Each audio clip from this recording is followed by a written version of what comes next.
Hi guys, good morning. कैसे हैं आप सभी का स्वागत है आज के इस सेशन में।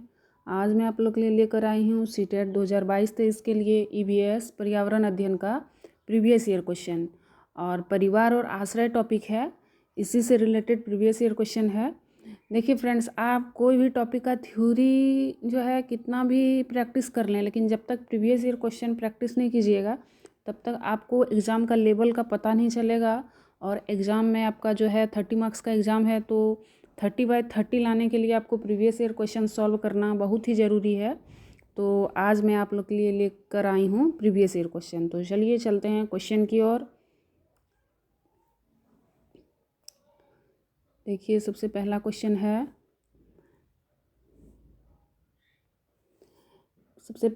है, निम्नलिखित में से कौन सा पक्षी कैक्टस पौधे के कांटों के बीच अपना घोंसला बनाता है। तो देखिए, कैक्टस पौधे के कांटों के बीच मतलब एक टाइप से हो गया कि झाड़ियों के बीच। तो कौन है जो कैक्टस पौधे के कांटों के बीच अपना घोंसला बनाता है। ऑप्शन नंबर ए है शकरखोरा, बया, कलचीड़ी और पाख्ता।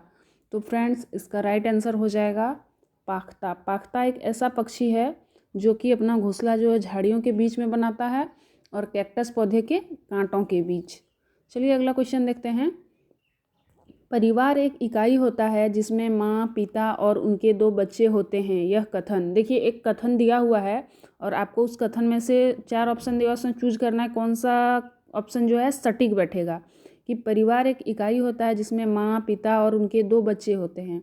तो देखिए ऑप्शन नंबर ए सही नहीं है, क्योंकि इस कथन में यह स्पष्ट करना चाहिए कि बच्चे जैविक होते हैं। तो चलिए अगला ऑप्शन देखते हैं। सही नहीं है, क्योंकि परिवार कई प्रकार के होते हैं तथा परिवार का केवल एक ही प्रकार में वर्गीकरण नहीं किया जा सकता। अगला ऑप्शन देखते हैं। सत्य है, क्योंकि यह किसी आदर्श परिवार का आकार है। और अगला ऑप्शन देखते हैं। सत्य है, क्योंकि सभी भारतीय परिवार इसी प्रकार के होते हैं। तो फ्रेंड्स देखिए, इसका सबसे सटीक जो है हमें ऑप्शन नंबर बी लग रहा है। क्यों? क्योंकि यहाँ बोल रहा है कि परिवार एक इकाई होता है जिसमें माँ, पिता और उनके 2 बच्चे होते हैं। देखिए, अगर यहाँ पे ऐसा लिखा रहता है कि एकल परिवार एक इकाई है जिसमें माँ, पिता और उनके 2 बच्चे हैं, ये डेफिनेशन तो एक एकल परिवार का दिया है। लेकिन यहाँ बोल रहा है परिवार, तो परिवार तो सिर्फ एक जिसमें माँ, पिता और बच्चे हैं वही परिवार नहीं होता है। जिसमें दादा दादी अन्य रिश्तेदार भी होते हैं वो भी परिवार होता है। इसलिए इसका राइट आंसर क्या हो जाएगा कि ये सही नहीं है, क्योंकि परिवार कई प्रकार के होते हैं तथा परिवार का केवल एक ही प्रकार में वर्गीकरण नहीं किया जा सकता। ओके, इसका राइट आंसर हो जाएगा ऑप्शन नंबर बी। तो चलिए अगला क्वेश्चन देखते हैं। ग्रामीण क्षेत्र के मकानों के ढांचे वहाँ की जलवायु की स्थिति से संबंधित होते हैं। एक गांव के मकानों के लक्षण नीचे दिए गए हैं। यहाँ पे देखिए कि ग्रामीण क्षेत्र में जो है जहाँ का जलवायु जैसे है उस अनुसार जो है वहाँ का मकान बने होते हैं। अब बोल रहा है एक गाँव के मकान के लक्षण नीचे दिए गए हैं। अब आपको चूज करना है कि वो मकान जो है कौन से राज्य के हो सकते हैं। मकान मजबूत बांस के खंभों पर बने होते हैं। सबसे ऑप्शन नंबर ए है कि मकान जो है बांस के खंभों पर बने हैं। दूसरा है ऑप्शन अंदर से भी मकान लकड़ी से ही बने होते हैं और अंदर से भी लकड़ी से बने होते हैं। मकान ज़मीन से लगभग 3 मीटर से 3.5 मीटर ऊंचाई पर बने होते हैं। तो फ्रेंड्स, ये जो हम लोग पढ़ रहे हैं इसका विशेषता ये कहाँ का मकान है, तो जहाँ पे ज़्यादा बाढ़ आता है। कहाँ पे बाढ़ आता है फ्रेंड्स? तो असम में। मकानों की छतें ढालू होती है और मकान का छत भी वहाँ का ढालू होता है, ताकि जो पानी जो है छत पे जमा ना हो, नीचे गिर जाए। यदि इस गांव में भारी वर्षा होती है तो यह गांव किस राज्य में होना चाहिए? तो फ्रेंड, बिहार, असम, उत्तर प्रदेश, राजस्थान। तो अभी हम लोग पिछला वीडियो में देखे थे कि असम में जो है बांस का घर बना होता है और मजबूत खंभे होते हैं। तो यहाँ जितना ऑप्शन दिया वो कहाँ से मैच कर रहा है? असम में जो ग्रामीण घर होते हैं। तो इसका राइट आंसर हो जाएगा ऑप्शन नंबर बी, असम। चलिए अगला क्वेश्चन देखते हैं। निम्नलिखित में से कौन सा कीट मधुमक्खियों की भांति कॉलोनी या बस्ती में एक साथ नहीं रहता है? देखिए फ्रेंड्स, सीटेट में जो एग्ज़ाम होता है ना, इसमें आपको आप जानते हुए भी अगर जल्दबाजी कर दीजिएगा तो आपका जो है क्वेश्चन गलत हो जाएगा। क्योंकि देखिए, कहीं पर रहेगा लिखा हुआ कि इनमें से एक साथ नहीं रहता है और कहीं क्वेश्चन रहेगा एक साथ रहता है। तो ये नहीं जो है ना, ये बहुत ही खतरनाक रोल प्ले करता है, क्योंकि इसको जो है बच्चा जल्दबाजी में वहाँ हड़बड़ी में देखता नहीं है, ध्यान नहीं देता है और जानते हुए भी आप जो क्वेश्चन जो है गलत करके आ जाइएगा। इसलिए आप इस क्वेश्चन को जो है हर क्वेश्चन को ध्यान से पढ़िएगा, जल्दबाजी नहीं कीजिएगा। तो देखिए, निम्नलिखित में से कौन सा कीट मधुमक्खियों की भांति कॉलोनी में एक साथ नहीं रहता है? तो सबसे पहला ऑप्शन है मकड़ी, दूसरा है ततैया, तीसरा है चींटी, चौथा है दीमक। तो फ्रेंड्स हम लोग जानते हैं कि ततैया, चींटी और दीमक तीनों जो है बस्ती एक समूह में, झुंड में रहता है, लेकिन मकड़ी जो है जाल में अकेले के रहता है, झुंड में नहीं रहता। तो इसका राइट आंसर क्या हो जाएगा? मकड़ी।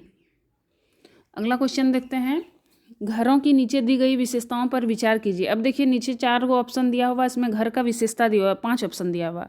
अब हमको पहले क्वेश्चन पढ़ना, पढ़िए।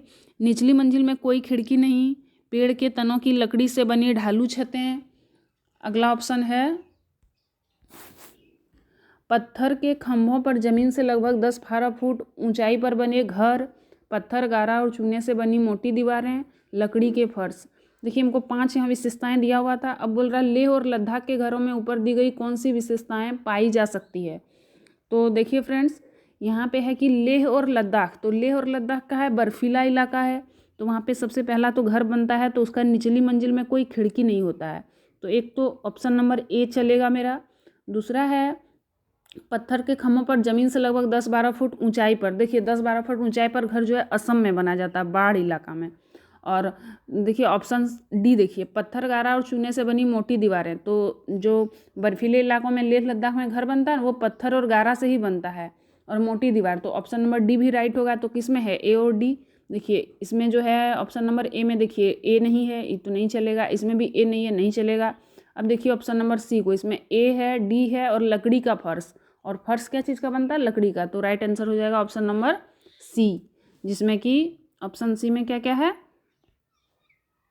ए, डी और ई, ये तीनों राइट आंसर हो जाएगा। चलिए अगला क्वेश्चन देखते हैं। देखिए फ्रेंड्स, जितना यहाँ क्वेश्चन हम डिस्कस कर रहे हैं सारा प्रीवियस ईयर क्वेश्चन है। तो चलिए चलते हैं। देखिए अब दिया हुआ है, निम्नलिखित का अध्ययन कीजिए। कौवा पेड़ की ऊंची डाल पर अपना घोंसला बनाता है। इस घोंसले को बनाने में कई प्रकार की चीज़ें, यहाँ तक कि लकड़ी की शाखाएं और लोहे के तार भी होते हैं। एक चालाक पक्षी भी है जो अपना घोंसला नहीं बनाता और कौवे के घोंसले में अंडे देता है। बेचारा कौवा अपने अंडों के साथ इन अंडों को भी सेता है। यह पक्षी कौन सा है? तो फ्रेंड्स यहाँ जो हमको एक 4 लाइन दिया हुआ है, तो इसको पढ़ने से हमें लग रहा है कि एक ऐसा पक्षी है जो घोंसला नहीं बनाता। तो कौन नहीं बनाता है? तो हो जाएगा फ्रेंड्स इसका कोयल। क्या होगा आंसर? कोयल। कोयल जो है अपना घोंसला नहीं बनाता है। ओके, चलिए आगे देखते हैं। देखिए अगला क्वेश्चन, एस्किमो अपने घर इग्लू का निर्माण बर्फ से करता है, इसका क्या कारण है? एस्किमो एक विशेष जनजाति है, शिकारी जनजाति, जो इग्लू नामक घर, बर्फ से जो घर बनता है उसको इग्लू बोलते हैं, वो वैसा मकान बनाते हैं। इसका क्या कारण है? क्या कारण है? तो बर्फ जो है ठंडी हवा और पानी को अंदर नहीं आने देता। ऑप्शन बी, बर्फ की दीवारों के बीच मौजूद हवा अंदर की गर्मी को बाहर जाने से रोकती है। तो फ्रेंड्स देखिए इसका जो ऑप्शन नंबर बी है इसका राइट आंसर होगा। क्यों? क्योंकि वो बर्फ से जो घर बनाता है उसका कारण क्या है? कि बर्फ की दीवारों के बीच मौजूद हवा जो है अंदर की गर्मी को बाहर जाने से रोकती है।